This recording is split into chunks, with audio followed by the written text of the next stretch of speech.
Hey, my name is Nick, and I am a US certified ultra running coach, UK athletics licensed coach, and a sub 3 marathoner and competitive ultra runner. I'm also, alongside that, father to two young boys and husband to the amazing Alison. Hasn't always been like this with regards to my running, though.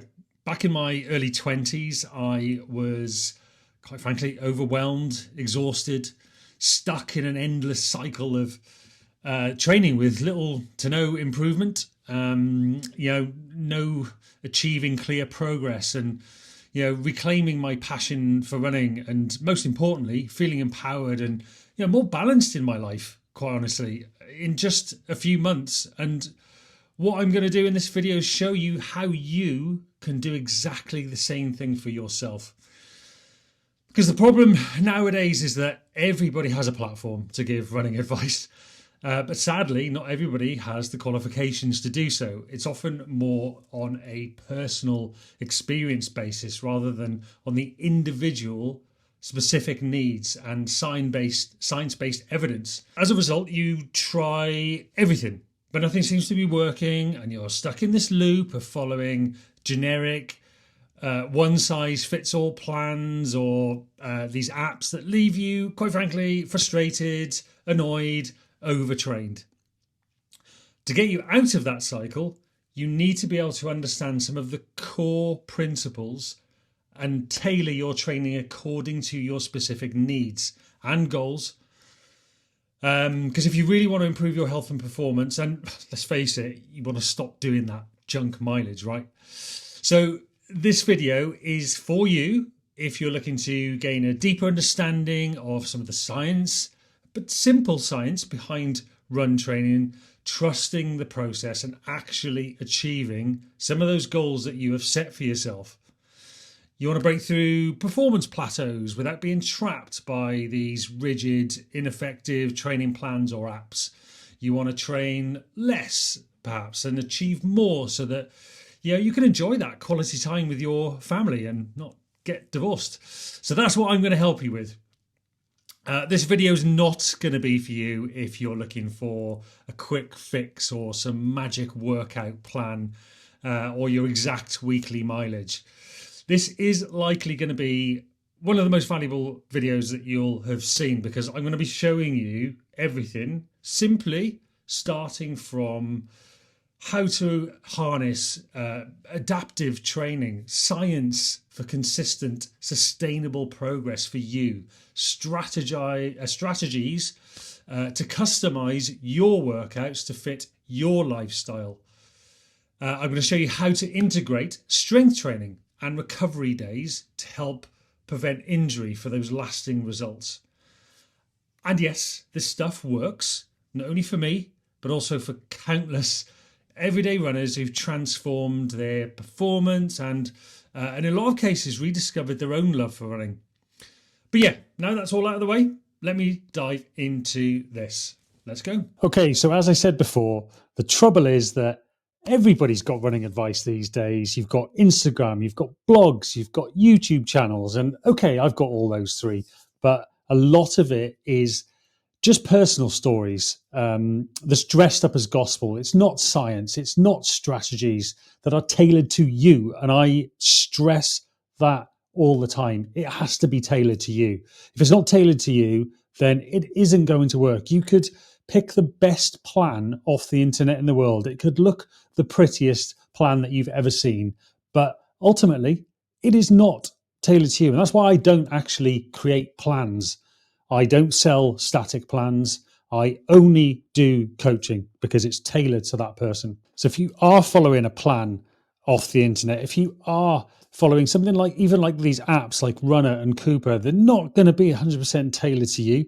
And you're going to end up stuck in a loop of frustration, maybe even doubting if you're cut out for it at all. And you get really pissed off with your running, and we don't want that. So the solution is having a tailored plan. And I'm going to show you exactly how I would create a sample week for you based on my knowledge, based on what I do with my own athletes, based on my qualifications and experience having coached hundreds of people. Okay. So first of all, I want to talk about the absolute gold the first thing you should be thinking about is consistency. It is no good being inconsistent, only showing up for things like the big sessions, if you're not going to actually get out there and turn the boxes green. I talk about it all the time with my athletes. The people that turn the boxes green are the ones that get the results. Now, here is an example of an athlete who does turn the boxes green and does get the results. This person has found themselves on several podiums recently, actually. Yeah, she works a full-time job. She does quite a physical job as well, actually, and she has quite a busy life. So we have to make the best of her situation. Like most of us, we've all got jobs, we've all got life stresses. We can't train like pro athletes, so we've got to make the best of the time that we have. And this particular person, Lynn, she can only run 5 days a week. The other 2 days a week, she does go to a spin class and she does do a strength session as well. But as you can see, Lynn is one of those people who turns the boxes green. She just turns everything green, and in a couple of weeks' time, she'll be doing a 50 miler before she then starts to think about the Manchester Marathon. Anyway, so this is the software that I use. This is Training Peaks. You can use this too. It is very much available to anybody to use. There is free versions and there are also premium versions. You will need the premium version to be able to switch things around, but it's a fairly low cost. Looks a bit complicated right now, but once you get into the swing of it, it can be invaluable. But let me show you how to build out a week that could be suitable for you. So I'm going to use me. I've set myself up as a blank athlete. And I'm going to say I've got a race coming up, but I can only run 4 days a week and I can go to the gym twice, and I need a Monday off. Okay. So I'm going to work with Tuesday to Sunday. I love having my athletes take a day off where possible. And if they don't take a day off, that day should be like an active recovery day. Go for a walk, a very gentle jog, and I mean like embarrassingly gentle is what I say to people. One of my principles is hard, easy, hard. So never 2 hard days back to back.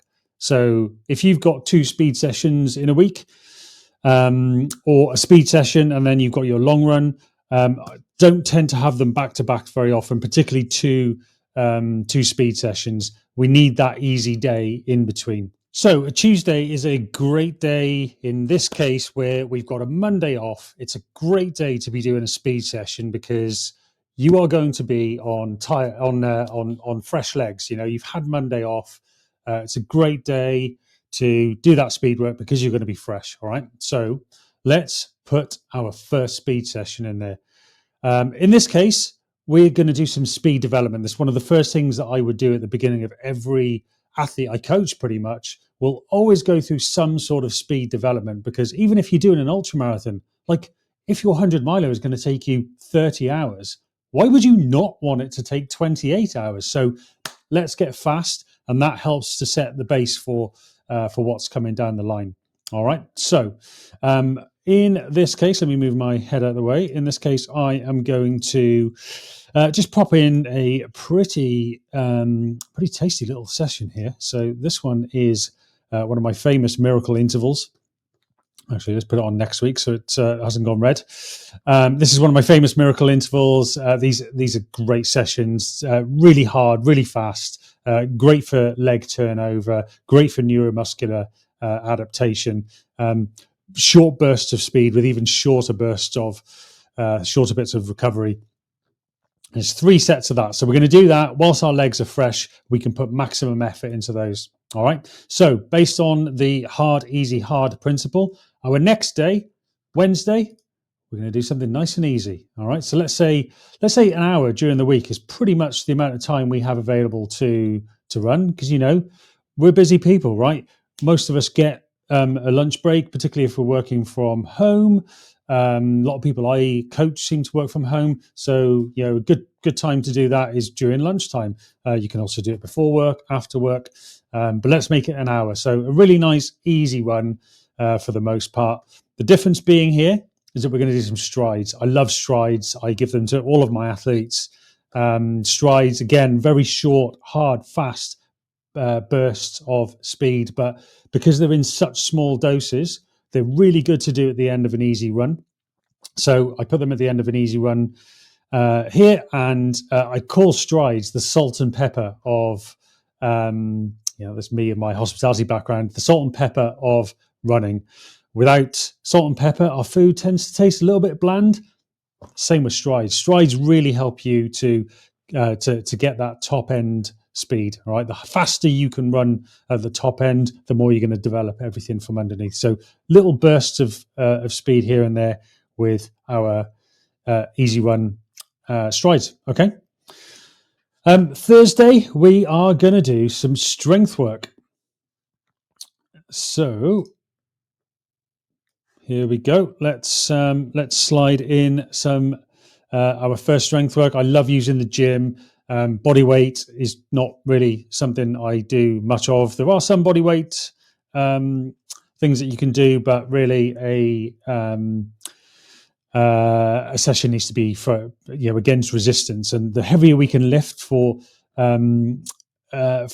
less reps, that's going to get us strong. So I tend to program no more than 8 reps for the big movements, and then maybe a little bit more for some of the smaller movements.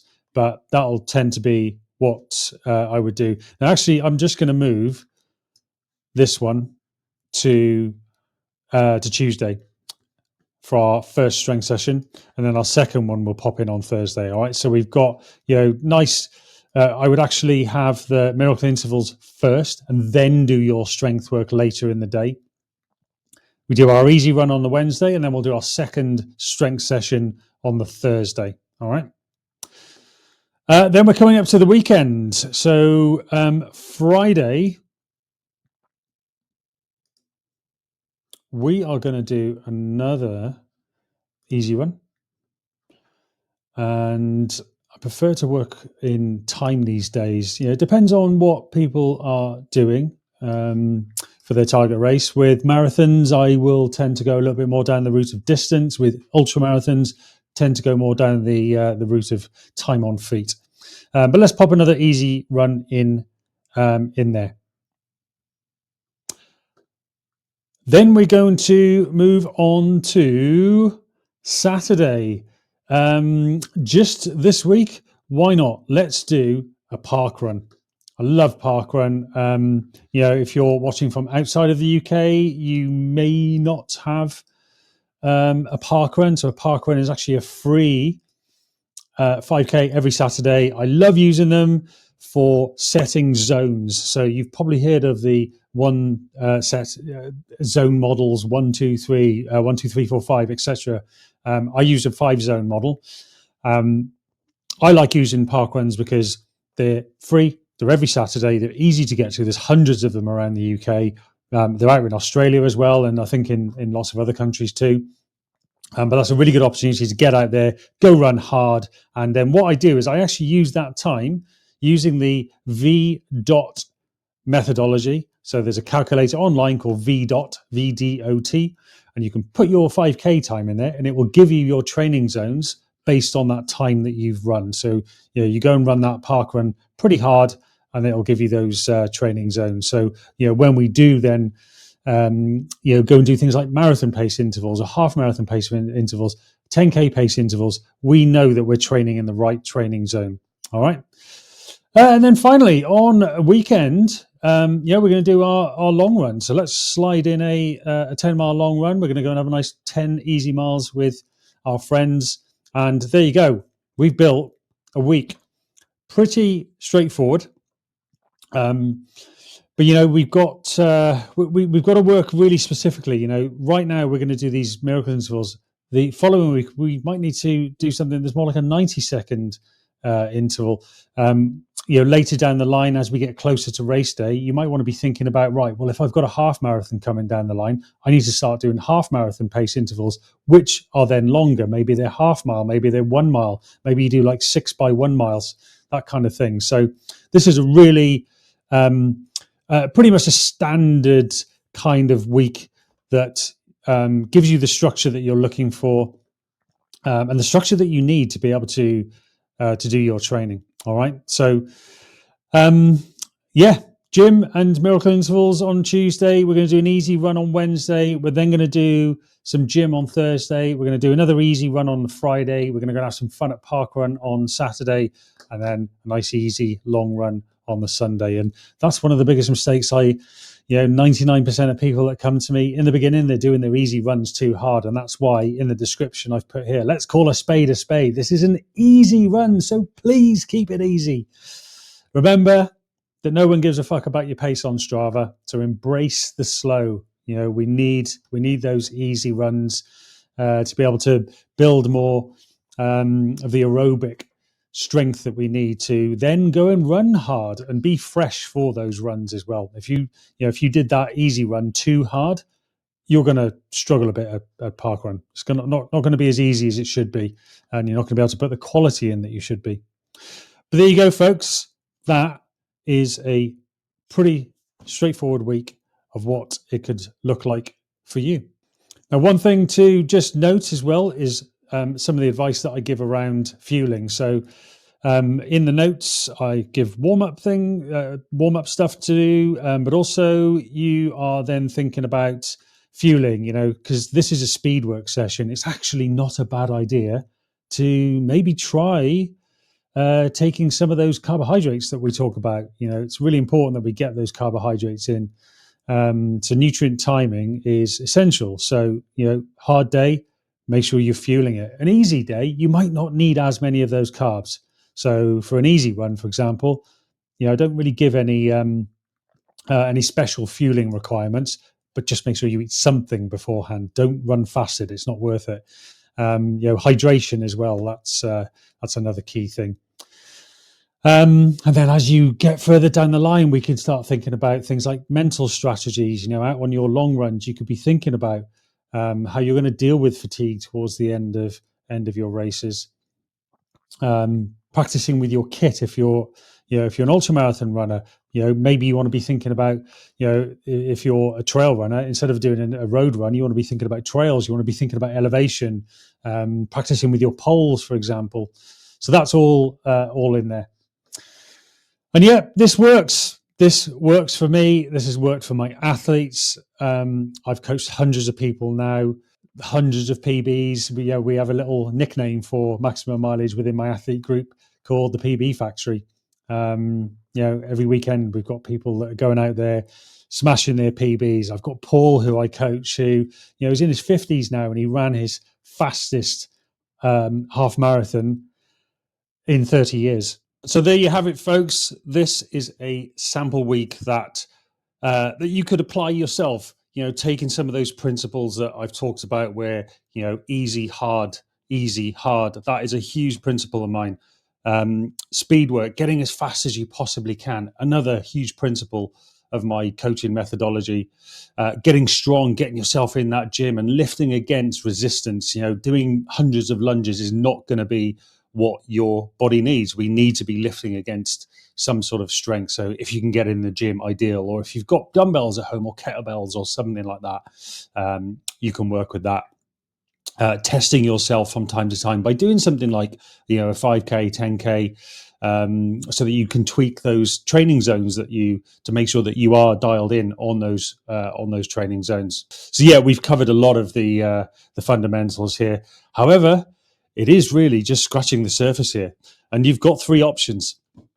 You could say, well, this is all very cool, but I'm all right where I am. I'll keep following that plan that I found on the internet, or I will keep following the Runna app, or whatever it might be. And that's okay. But, if you're here watching this, you're probably not happy with fine. Ignoring those red flags like fatigue or progress isn't really happening, or whatever. It's going to catch up with you eventually, and I don't think that's you, is it? The second option that you have is that you could say, well, yeah, I'm absolutely pumped to try this out myself. Awesome. You've got the tools here. Training Peaks. There's lots of other coaching apps out there. They're not just for coaches. You can register yourself, and you can build this kind of thing yourself. But the catch is, like I said, I'm just scratching the surface here. This is just really the big picture. This isn't the nitty gritty. This isn't the feedback. This isn't the the Monday video that I send to all of my athletes. This isn't having somebody else to dive into the data. We haven't even looked into the data on here yet. That's one of the key things is looking into that data alongside that subjective commentary and working together to be able to to help you progress. What if you get Achilles tendonitis? How do you change interval sessions? Because it isn't just about chucking speed work in on a Tuesday. Why are we doing that speed work at that particular time in your program? It isn't just about chucking a session in there. I've been there before, and I totally get it. It can be overwhelming. It takes ages to figure this stuff out. Just the other day, I was talking to somebody who said, "Oh, I've tried Training Peaks and I've tried the Coros app, and it took me a whole day just to build a month worth of training." So yeah, you could just end up back where you are, frustrated and stuck. Option 3, you can ask for help. I have spent years and thousands of pounds, dollars, euros on certifications like the USCA certification, UK Athletics. I've got a bookshelf here with every running book that you could possibly imagine. Books on my shelf here, and I've read them all cover to cover several times. I've gone from a broken 30-something-year-old man to now chasing down a 2:35 marathon. I've found myself in top 10s and on podiums in various ultra marathons as well, and I have helped many others to hit their goals too. And I can guide you too, personally, not just throwing a plan out there. I would help you personally cut through the noise, getting through to the results faster, and better than you could ever imagine. I promise you that is something that we do here at Maximum Mileage Coaching. So if you're tired of guessing and sick of spinning your wheels, or just want to save time and nail this, message me on Instagram at runwithnick, and we can chat about you and your goals and see if working together fits. Because that's one of the big things with coaching. It's, yes, I can put the plan together, but if you can't, if we don't gel, and that's why I need to speak to you. So just give me just reach out to me on Instagram and we can have a chat. I know how hard it is to feel lost in all of this. I have been there. And I'd love to help you find your way. Links in the description. Thank you so much for watching, and I can't wait to see where your running takes you. Let me know how you get on.